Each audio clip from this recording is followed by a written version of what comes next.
Good evening and thank you for joining us. The Prime Minister is facing fallout tonight from the resignation of Governor General Julie Payette. Payette was accused of creating a toxic work environment, and it resulted in an independent review that came to a scathing conclusion.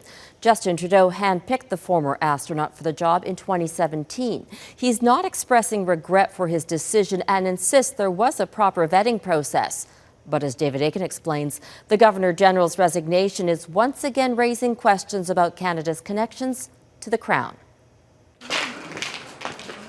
Prime Minister Justin Trudeau offered no apologies for how Payette was picked. Obviously, the vetting process that was in place was followed. And he offered no details about how or when Payette's successor will be named. As we move forward, we will reflect carefully on the way to best select a successor to the Governor-General. But the opposition says the Payette controversy should be laid solely at the feet of the Prime Minister. It comes down to Justin Trudeau, who was more interested in a flashy announcement of a Governor-General rather than doing the work of making sure it was the right selection. Obviously, he made a big mistake. And this is all 100% the responsibility of the Prime Minister himself.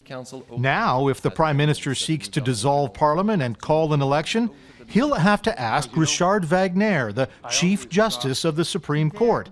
And that's a situation that constitutional experts say is less than ideal. Ideally, you would want to have a vice-regal representative in there to do that. You'd want to have an actual Governor-General, not the administrator doing it, simply because it keeps those functions nice and clearly delineated and separate. As for the 57-year-old Payette, she can now expect a pension of $143,000 a year, plus more than $100,000 a year in travel and expense allowances. I think that Canadians, rightly so, are concerned that given this report and how horrible the workers were treated, that this doesn't sit well with people.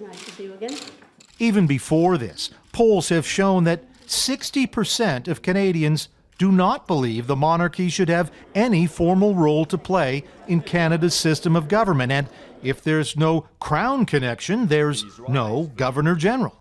The Payette controversy is bound to reignite that issue. Well, it certainly raises questions that are controversial in the minds of Canadians about what the role of the monarchy is in Canada and what its constitutional, how our Constitution works.